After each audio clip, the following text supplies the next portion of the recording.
Have you ever wondered why some people radiate positivity even in tough times? The secret isn't luck, it's actually gratitude. Today's episode, we're going to actually talk about some simple acts, how thankfulness can actually improve your mindset, which can actually improve your mental health, and just your well-being in general. With that being said, let's tap in. Before I start talking about actionable steps, I actually want to share a brief story with you. I was about 14, 15 years old trying out for a basketball team. And I kept hearing the assistant coach telling the head coach, hey, look, Herbie's not good at this. He's not good at that. I don't know if he should be on the team. And the coach looked at him, the head coach that is, and said, you keep telling me the things that Herbie can't do. Let's talk about what he can do. He's great at getting his teammates involved. He's great at getting to the basket. He moves his feet. He's one of the best rebounders on our team. And he's the smallest guy. During this time, I was probably 120 pounds, if that. And the assistant coach was so focused on things that I wasn't great at. I wasn't going to grow overnight to be a 7-footer and anything like that. But that really helped me out. Shout out to Coach White. I made the team, and Coach White pulled me to the side, and he said, I know you probably heard us saying what you're good at and what you're not good at. No matter what anyone says, I want you to always focus at things that you are great at. Don't worry about the negative things. In time, practice, make progress, so you will get better. But as of now, you are great in this area. Keep focusing on that. And I shared this story with you because that helped me, not only during that moment in my life, it still helps me to this day. I focus on things that I'm great at, things that I achieved. For example, I wrote a list a few years ago of 10 goals that I wanted to achieve for the year. Out of the goals, I only achieved 3. But what Coach White was saying to me was like, focus on the things that you're great at. This really helped me shift my mindset. Instead of looking at this list and saying, oh, wow, I only achieved 3 things out of the 10. That's 30%. For those who know about basketball, if you shoot 30%, you're not really a good basketball player. It's really not good. You're pretty much sitting on the bench next to the coach. And with the conversation with Coach White said to me, I shift that from not a basketball perspective, but to a baseball perspective. In baseball, if you go 3 for 10 at the plate, you're batting 300. If you're batting 300, they would say you're an elite hitter. And if you know about being an elite hitter, these guys are getting hundreds of $1 million contracts. So that's how I did it. I was like, oh, you know what? I'm batting 300. This is great. And not only did I look at these 3 goals that I achieved and been grateful and cheer myself on and boosting my confidence and my self-esteem, what I did was, how did I do it? I really sat down and looked at the plan on what worked and what didn't work. It's highly important to really lock in and understand like the path that you got to achieve these goals. Oh man, was it heartbreaks and all that? Obviously, yeah. And I'm so thankful for that because without heartbreaks, you need it, right? Those are teachable moments. Maybe my goals was way too high. Or maybe just my execution was off. Something was off. But I was able to achieve these 3 goals. Let me be thankful for it, obviously. And let me actually look at the steps that I did to achieve these 3 goals. And I looked at them. It's like, oh, this is how I did it. The 7 goals that I didn't achieve, I put on the following year. It's like, all right, time to lock in. I'm not going to change my goals, but what I am going to do is change my plan. What I didn't do, I'm going to peel back the curtain for some of you guys, was I didn't lean on the support system as much. I didn't lean on my community. I didn't network as much as I should have, or I really didn't use my resources as much as I should have. I have people that's willing to help me out, and I have people that's willing to let me know, like, hey, man, yeah, this is good, this is not good. But I was just so happy because I achieved these 3 goals, honestly, in the first 2-4 weeks of the year. I was like, all right, cool, I'm coming in hot. Shout out to Andy Mineo and Lecrae. If you know, you know. But that was something I was just like, oh, these are teachable moments for me. It was really the humble pie that I needed, because sometimes we don't get that moment to humble ourselves and be thankful and all of that. I say all of this because it's highly important to, one, pause and reflect and really be thankful for some of the things that we do achieve and thankful for the moments, right? Even the moments of me not achieving all of my goals.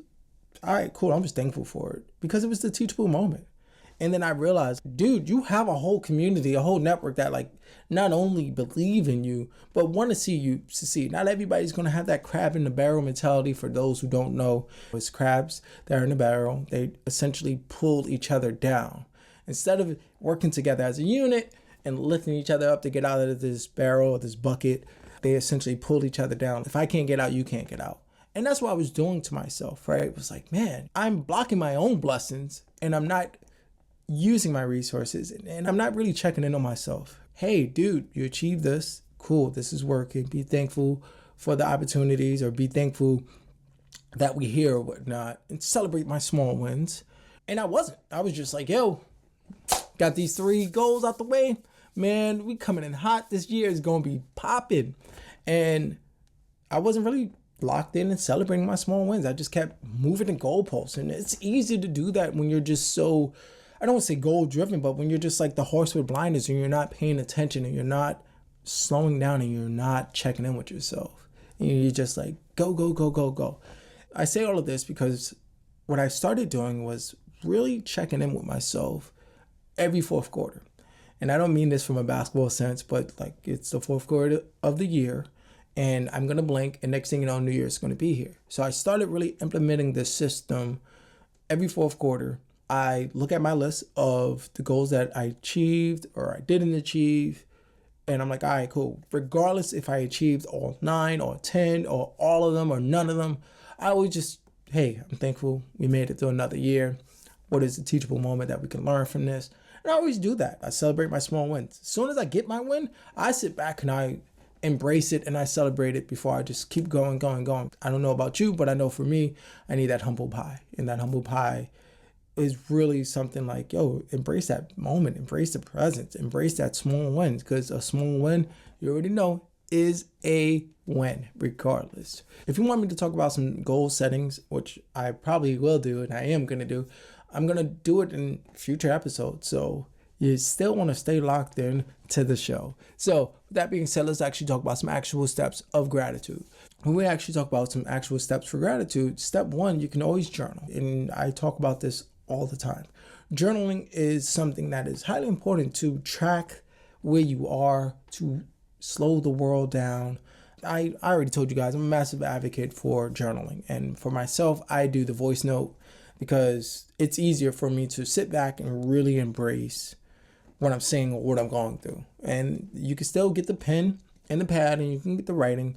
And then there's moments where I do a picture journal too. For picture journaling, I actually use it on multiple times. If there's a speaking event that I nailed and after we sign the contract, I might take the picture of the contract, or especially when I'm at the event, I take pictures, right? And it's not just for the social media proof. It's just like, man, yo, you actually get this gig. You nailed it. You crushed it. People resonated with you. Embrace this. That's a small win. And every speaking event that I do, I always take pictures, and some of them go on social media. And then I have some that don't go on social media that I'm just like, I keep and I look and I'm like, man, what a day, what an event. And that helps me out. Step 2, another thing that you can do is give yourself gratitude notes. Now, when it comes to gratitude notes, you can honestly create a jar and you put notes in it, and you can create how many notes you want and just put your hand in the jar and read the note. I used to do this, but then I started doing a different method. I created text message. I would send some positive notes, some gratitude notes to myself, some thankful notes to myself, and I would schedule them for random days. And I normally do it before the year is over, and I schedule them random days throughout the following year. And honestly, I forget about them majority of the time. And when I get these notes, I'm like, oh, wow, this is so helpful. This is so beneficial. I needed that. It's a check-in with myself. Starting those gratitude notes, something like that, you could put it in a jar. You could send some text message. If you need to just put some on your fridge or the bathroom or even in your car, you can do that. Or if you just need to put some in your office, that's perfectly fine. Or if you are a student, you put this in your binder and just look at it when you need that pick-me-up. Step 3, gratitude meditation. This is something that you can incorporate in your day-to-day, week, however, whenever you have time. You could just do some meditation. Whether you hop on YouTube and look for some meditation tracks that you can go to, listen to, and you just sit there and thought. And I always want to put this out there. Meditation doesn't have to be necessarily crisscross applesauce. It could just be you sitting in stillness. You can have some music playing in the background, or you could just sit there and just slow the world down and just be in your thoughts. This helps you out so much. I do this pretty much every night. Sometimes I do this in stillness and I sit on the couch and do it. Sometimes I may be laying on the floor and doing it. Most of the time in the shower, right? No music, no distractions. And I just slow the world down. And I just give myself that gratitude.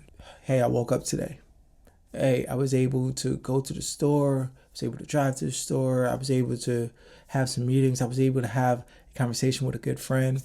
I was able to just be dad for a moment. Just really slowing the world down is key. And that's going to lead to step 4, reflecting on past blessings.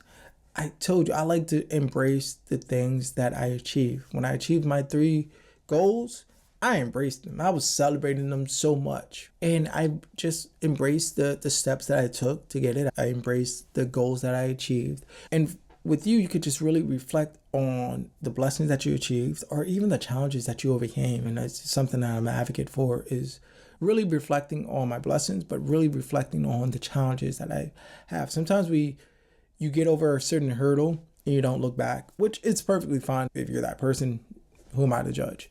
But for myself, I like to look back occasionally. Not saying I'm going to go back to that person, but really to acknowledge, like, man, I struggled in that area for a while. But now look at me. I'm able to connect with people. I'm able to wake up in the morning and just smile. Before I wrap this up, I actually want to throw in a bonus for you guys. And this is actually not even a bonus. This is going to be step 5. Use visual reminders. Incorporating something like a vision board. And when it comes to a vision board, it can actually be the vision board, or it could be a vision board on your phone or your desktop. And this is ways that you can use to show gratitude, reflect, and all of that. I'm a massive advocate for a vision board. Judge, if you want, I have about 3 vision boards.